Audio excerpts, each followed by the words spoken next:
Game one is in the books. You can't win them all unless you win the first one. And the Auburn Tigers did exactly that on Saturday. It's a brand new Village Vice. She is Taylor Korn. I'm Brad Law. I've lost my voice a little bit. And it's not for the same reason that a lot of people today may have lost their voice. It was loud, and Taylor, they stayed the whole time. A 70-point win over Alabama A&M, and everybody was still there in the fourth quarter, the 10-minute fourth quarter. That was something else. I know that stood out to me. We were in between when the third quarter was about to end. I was walking to the other end zone, and I just stopped. So I was like, obviously they're going to play swag surf, and I just want to stand in front of the student section and get video because it was packed. And I actually saw this morning on Twitter, I cannot remember who it was, but one of the recruits that was there got asked about, his visit and whatnot. And a quote that I read was him basically praising the fans, saying it was a 70-point win and they were still just as excited, just as pumped up, and it was just as packed as it was when the game started. And I mean, that makes a difference. That makes a difference when the students care, obviously. It was just different. And we'll get into this a little bit. Like it's what a lot of SEC teams did. A lot of SEC teams did this weekend, but it was different from what we've seen at Auburn before. Before we go into some of that, Village Vice is always brought to you by our title sponsor, mybookie.ag. At mybookie.ag, you use the code next round. This is insane. They will double your initial deposit. They're going to double it. That's crazy. That's right. MyBookie doubles your initial deposit when you use the code next round. Kick off the football season with mybookie.ag. Where do you want to start? Let me start by asking you this. Where did you watch the game? Because you were there for work and you were very professional. So you were there to work. Where did you work the game from? I was on the sidelines. Nice. Yes. Nice. Okay. Which makes it, I was listening to the first half on my drive back to Birmingham from Auburn because I'm basically watching the game through a camera, which makes it tricky sometimes because you're so hyper focused on following the ball. So I love it. I love it. And I have no complaints, but after the game, sometimes I'm like, I feel like I don't really have a full feel of everything that happened because I was watching through the lens of a camera. Yeah. But the environment was incredible, and I was behind the end zone the whole game, which was awesome. Okay. That was my next. So you're in the end zone or behind the end zone. What stood out to you from there? So you're in front of the students at that end zone? Well, I was flip-flopping with the offense. Okay. So I went back and forth. Got it. But what stood out to you from that level, seeing it from field level? The excitement of the players, which obviously the players are going to get excited after they score, but feeling the energy coming from the younger guys, which a lot of them, this was their first, college football game that they had ever played in. And the excitement that was radiating from those guys and then the guys around them, everyone was excited for each other. And I think a lot this offseason, the players, when they have talked to media after practice, have talked about, the chemistry, the selflessness of this team. And I just love seeing, some of the veterans get basically just as excited as the freshmen that just scored. Yeah. I was surprised. We had Quentin Riggins, Jason Campbell, Ronnie Brown, Justin Garrett, all guys from different eras, but who are very involved with former players and are very close to the program. And all of them went out of their way. They weren't asked about culture, but they all on our Tiger Tailgate show went out of their way to mention the culture within the program. And you hear about that and that's fine. It gets you pumped up for the season. I don't ever remember a year where it was talked about as much as it's been talked about with this team. And you saw it up close, just the general happiness for other people when they last year, we all made a big deal out of the fact that when Robbie Ashford scored, Peyton Thorne was happy for him. And, you want that to be the case for everybody all the way around. And it sure did look like that last night. And that's something that I brought up earlier during the offseason to the guys that I work with. And I feel like a lot of times that's taken as kind of, it sounds negative from years past. And it's no, I don't think that anyone's trying to say last year the chemistry was awful. There was dissension in the locker room and stuff like that. But it's a different story when it's evident. Mhm. It might not have been bad last year, but when you can tell just from watching, I think it makes a world of a difference because, you don't want guys not, I don't want to say getting mad, but, Cam Coleman catches a touchdown pass and Perry Thompson's like, well, when am Where's I going to get mine? my shot? Yeah. So the lack of that it seems this team has, I think will have a massive positive impact on, the direction of the season. It also helps that to that point, the game plan. We wondered all week last week, what's the game plan going to be? You could roll out there and rush the ball 60 times and win comfortably. Might not score 73 points, but you win comfortably. Or you could come out and work on a short passing game and play sort of possession by possession, downs, set of downs by set of downs. Man, they did not do that. They took shot after shot after shot. If Auburn was trying to spread the ball evenly to those receivers, mission accomplished. If they were trying to get everybody their spot on the stat sheet, mission accomplished. If they were trying to show that their identity this year is a team that's going to take deep shot after deep shot after deep shot because they got the dudes to do it, you can't say mission accomplished on that till the end of the year, but it sure did look like it. In other words, it makes it easy to be selfless when going in, I'm going to get lots of opportunities because of the way this offense is designed. Right. And I think also in today's college football with the transfer portal, you see so much offseason movement, and it's not just in the SEC, it's everywhere. Everyone's bouncing around. And I feel like it's unique to have that type of player and that type of culture, especially today, because it probably takes a little bit of the stress and the worry away from, okay, well, so-and-so's going to get frustrated that he's not playing, X amount of snaps. Is he gonna bolt at the end of the season? And again, some people might be a little bit less understanding of you got to wait your turn, but I feel like as a whole, there really isn't much of that on this team. And because so much talent was brought in, I love that because, if a lot of the guys, even if they don't get to play a ton this year, will ride it out, wait their turn, develop within the program, then that's special nowadays because you don't see it often. No, you don't. And that's part of that culture discussion too, is you recruit guys who understand that it's going to be shared. It's worked for Bruce Pearl. It's worked for BP where he brings guys in and says, you're probably not going to play 30 minutes a game.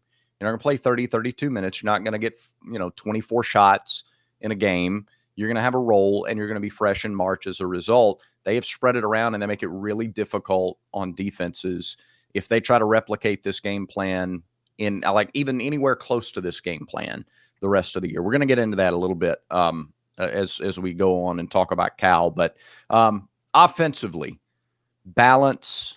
I don't care about the opponent. Listen, Ole Miss played Furman. Alabama played Western Kentucky. Tennessee played Chattanooga. Missouri played Murray State. Mississippi State played Eastern Kentucky. I don't care who the opponent is in game one. All right. You put up big numbers and you look good doing it and you spread it around. And that's what they did. Listen to these receiving numbers. Malcolm Simmons, 3 catches, 91 yards. Keandre Lambert-Smith, 3 catches, 80 yards. Perry Thompson, 2 catches, 82. Cam Coleman, 2 for 62. Caleb Burton, 2 for 49. You almost had 5 guys get 50 yards of receiving or more. You had 4 guys get 60 or more. That's hard on a defense and good for those new players to get their hands on the ball so many times and do so much with it in this game. And I kind of have 2 thoughts on this. First is that was what I wanted to see, leading up to this game. My main thing was get as many young guys as comfortable as possible, as quick as possible, because obviously, our offense is going to be relying on them a lot this season. A lot of them looked very comfortable to me. It wasn't, big stage making mistakes. And then going off of that, that's the thing. It's you celebrate, and then the rebuttal is you're playing Alabama A&M. But I started reading through some of the stats this morning, what happened last night in comparison to years past. Yeah. And a few of them stood out to me. So I'm going to read a couple of them. The first quarter was the first time an Auburn quarterback threw 3 touchdown passes in a quarter since Cam Newton in 2010. I'm not comparing Peyton Thorne to Cam Newton before anyone says that. There was one from literally the 1930s that 70-point is the margin most. of victory. Yes. So Yeah. it was Alabama A&M. The competition wasn't SEC caliber, but the thing is previous Auburn teams have played, teams with talent similar to Alabama A&M, and it was 109 years since Auburn has scored 73 points plus in the first game of the season. So yes, but this is different. It's different because they've played teams like this before and haven't had that outcome.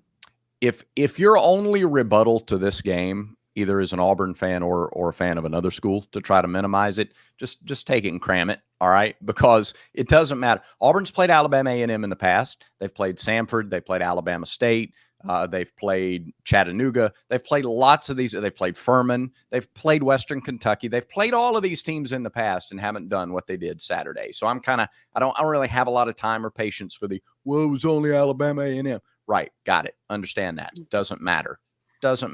What does matter is that, like, Jarquez Hunter got 4 carries in the game. We were talking like a bunch of buffoons on Friday, like, well, maybe he'll get 15. Yeah. He might get 15 touches. The number of people who called or texted me after they watched that show Friday, and I'm like, buddy, Jarquez ain't getting 15 touches in this game. And the success that they had, the offense has been so dependent on, how Jarquez goes, the team goes, or the offense goes in the past. And the fact that they put up those numbers, not relying on one guy, is no matter who you're playing, that's going to be beneficial. Yeah, no, it is. And, Jarquez is basically fresh now. 4 carries, 4 for Peyton Thorne. Jeremiah Cobb had 3. That's crazy. It seems like he had more than that, but I guess they all came in the Hank Brown drives. Damari Alston, 3 carries. You only had 18 rushes for players, period. You only had 18 rushes, period, in this game. 3 of those were Sean Jackson. 1 of those was Justin Jones. 4 were Peyton Thorne. So you're going into game 2 of the season essentially without having used your running backs. Which brings me to another point that I'll make after I got to say this about our friends at Barner's Supply. Okay. Barner's making high quality gear for Barner's. And the term Barner is a good thing. Blue collar, hardworking. What's wrong with that? Don't we like those values as Auburn men and women? Of course we do. And they have a new special going on. We've turned the calendar. It's September now. It's a great month. When you buy a hat, perhaps this hat, from barnersupply.com. Perhaps this hat. Love that. I love that one. Perhaps it's that. When you buy a hat from barnersupply.com, perhaps it's the one over my shoulder there. That one's a popular one too. You're going to get a free koozie.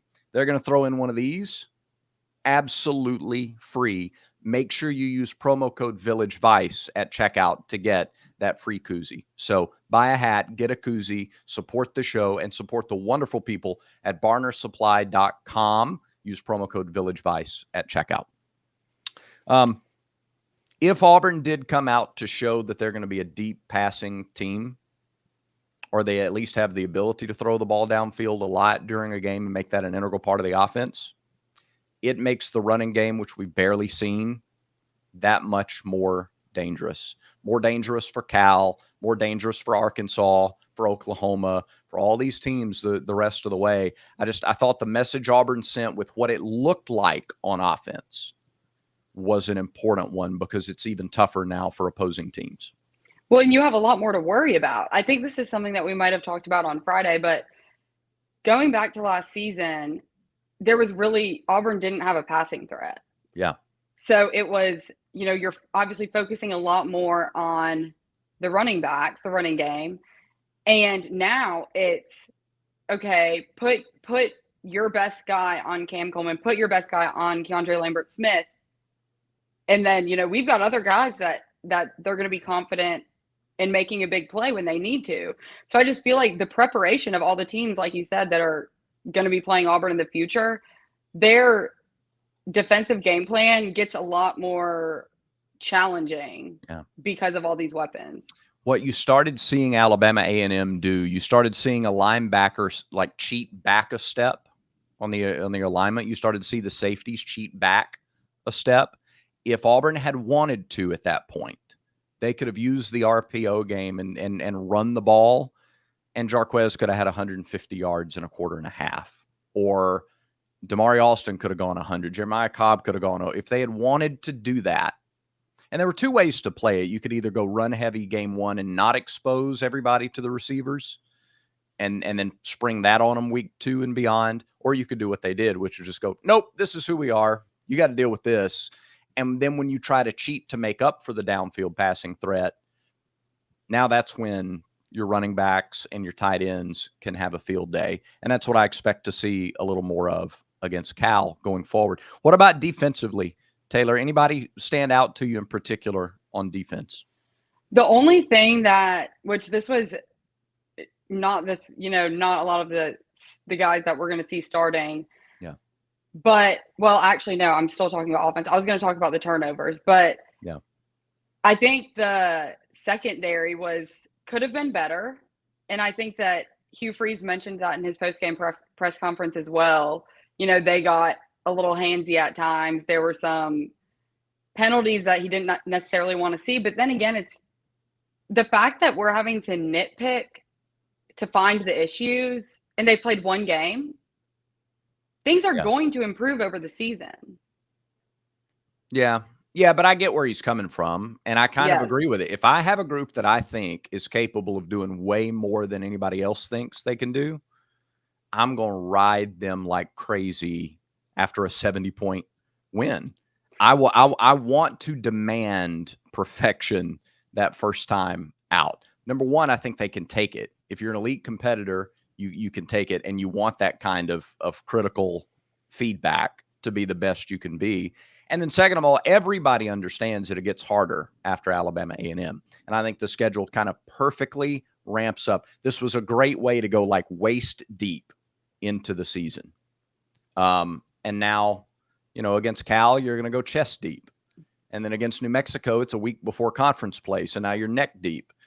And then Arkansas comes in, and now you're just diving all the way in, and you've got to have that stuff cleaned up. It is going to matter. It's never going to matter against Alabama A&M or ULM, probably not against New Mexico, may not matter against a couple of SEC teams, but it will matter in the games that you really need to win to make a difference in how your season is viewed. So, yeah, it's nitpicky. I also get why they do it. I love to see Robert Woodyard have the game that he had Saturday. This is a guy who patiently waited last year, didn't see the field a whole lot last year, and Dorian Mausi comes in and Fanaje Gote comes in. These are experienced players, over 100 career tackles, and they need Robert to come in and further shore up that linebacking unit, and he goes out and he has a fantastic game. 4 tackles, 1 tackle for loss, 1 pass breakup. He was good against the run. He was good against the pass. Very excited to see this game out of Robert Woodyard. Something else that I kind of just now thought of is we've been so dependent. Obviously, you want to have a strong defense, and I feel like Auburn, historically has had very, very good defenses. But the fact that it doesn't feel as if a win or a loss is going to ride solely on if the defense can stop teams. Yeah. Yes, it's important. And I'm not trying to downplay the importance of it, but having confidence that the offense can score should rest the minds of the defense a little. But when you're scoring on the first pass of 3 of your drives, that doesn't give you much of a break. But I feel like it won't be as reliant on that side of the ball. Yeah. No, you're right. Auburn had 600 plus total yards and had the ball less than 20 minutes in a game that was only 50 minutes. Which is insane. Their first 6 plays got 166 yards and 21 points. And I couldn't keep up. 3 and 3. Yeah, no, it was like it was literally like a video game. It was like Hugh Freeze and Derek Nix had the controls, and they were playing the new college football game. Like those simulations that everybody put out in the summer of how these games went, and they were like, nah, we can do you one better than that. Psst, there it is. There's Cam. There's KLS. There's Malcolm Simmons recovering a block punt. Yep, let's just do that too. Let's put it on beginner mode and just have fun with it. So what a lot of teams in the SEC did.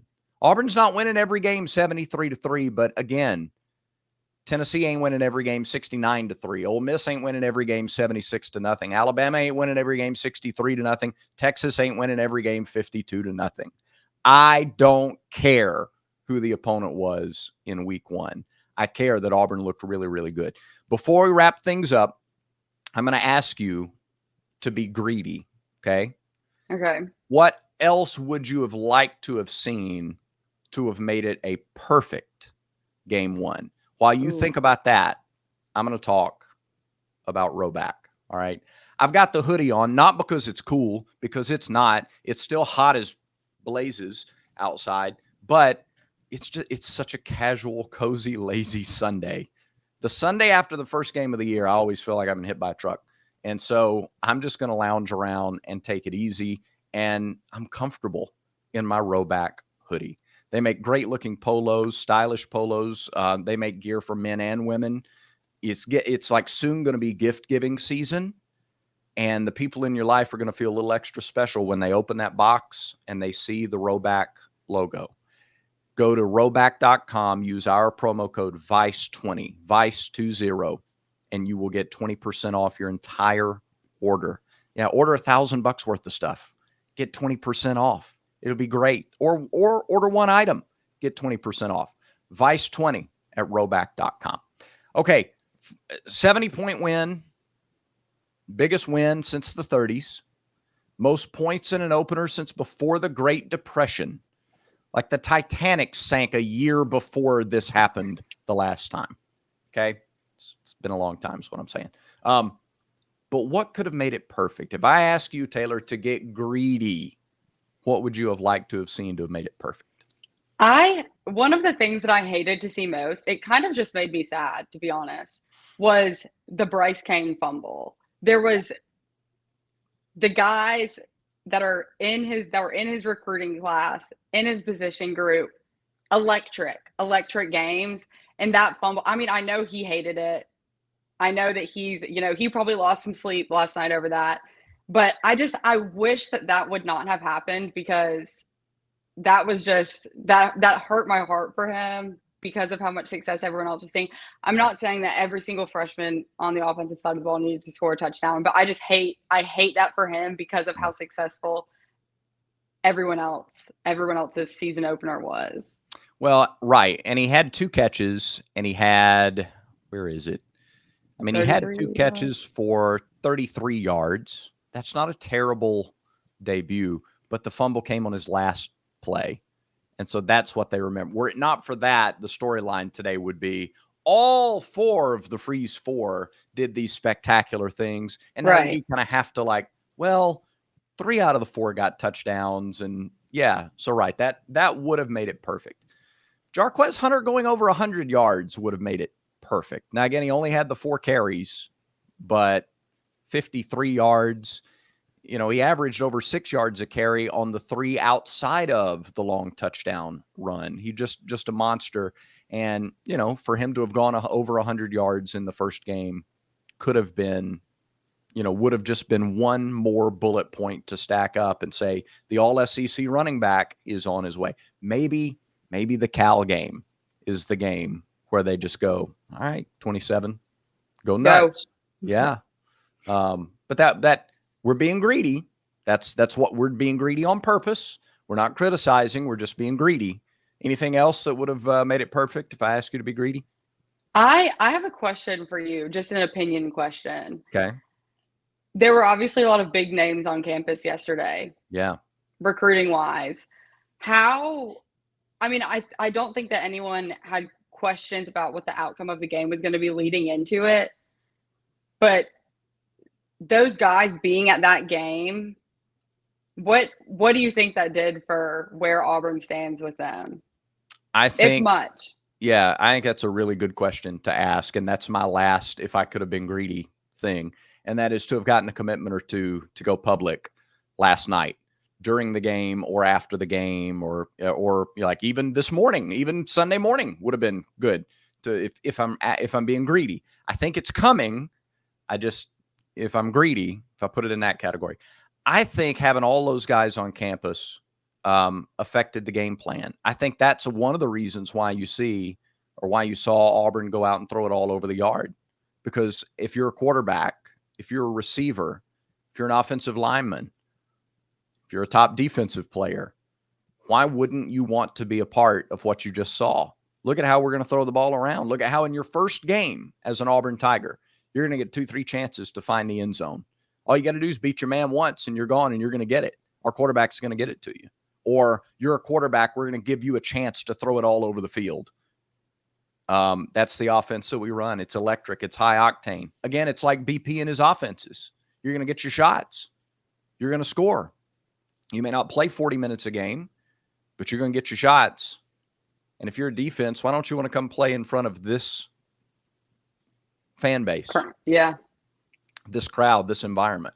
Yeah, I think it had a lot to do with it. And I think it has to give you a very strong impression. Well, that's before the game. It was right when Auburn hadn't really started warming up yet. They were just kind of stretching and, walking through everything on the field. Yeah. And all of the recruits that were there visiting were they were standing right behind the end zone. And when Hugh Freeze came out, he was standing in the middle of them. I mean, I don't know how many of them it was, but a number. Bunch. Yeah. And I was like, I would kill to be a fly on the wall. Or there's no wall, but a fly lingering around that area. Yeah. To hear what he's saying to them.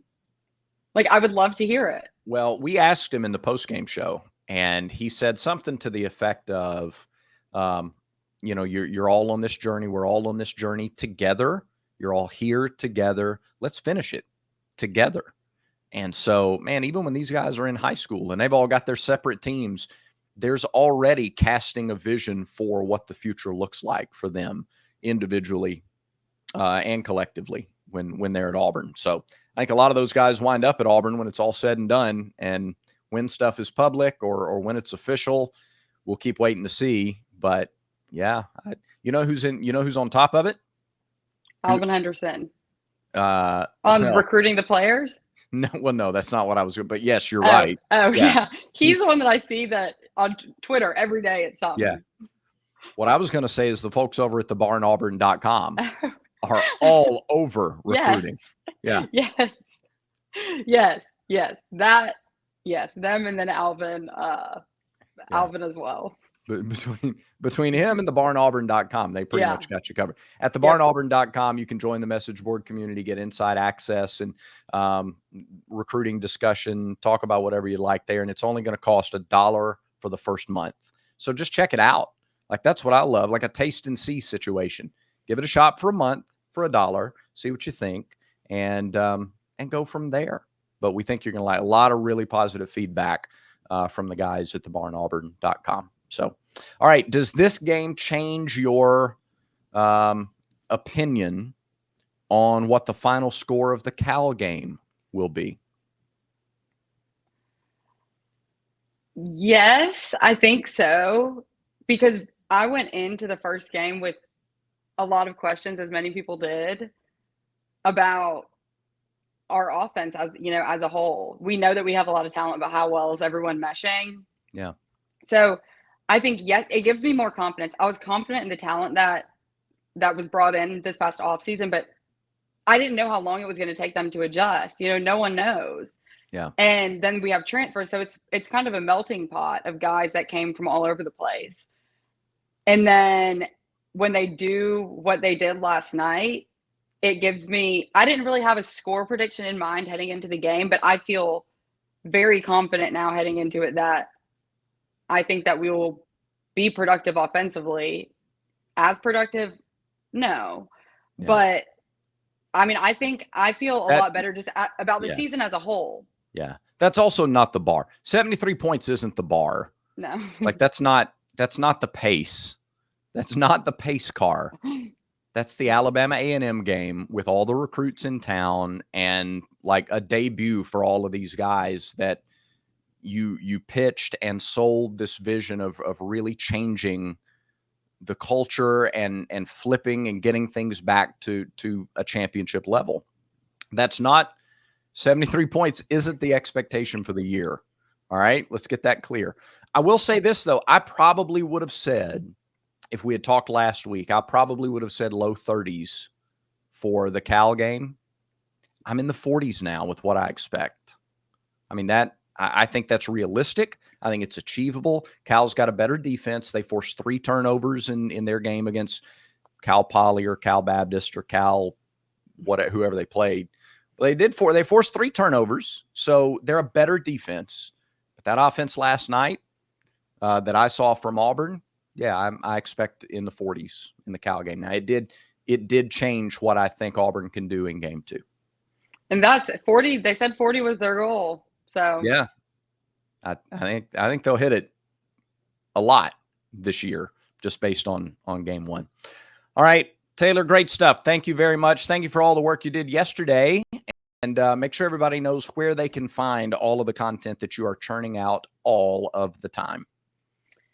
The next round, we actually tomorrow are starting our programming for the season. So we'll have a live show at 7 to 8 with Jim Dunaway. We'll have a live show from 8 to 9 with Ryan Brown. And then we have our normal show 9 to 12. And then I'll be doing all the social media for that. And then the barn, I pop in. I wasn't able to do much yesterday during the game because I had other responsibilities, but follow the barn on social media, subscribe, like Brad said, try it out, just $1. And then here every now and then. Yep, that's right. This is going to be a regular thing, the Sunday recap with Taylor on Village Vice. We're looking forward to that. All right. Again, you can't win them all unless you win the first one. Auburn did that. So here we go. Onward and upward. Until next time, remember, everyone has vices. Make sure Village Vice is one of yours.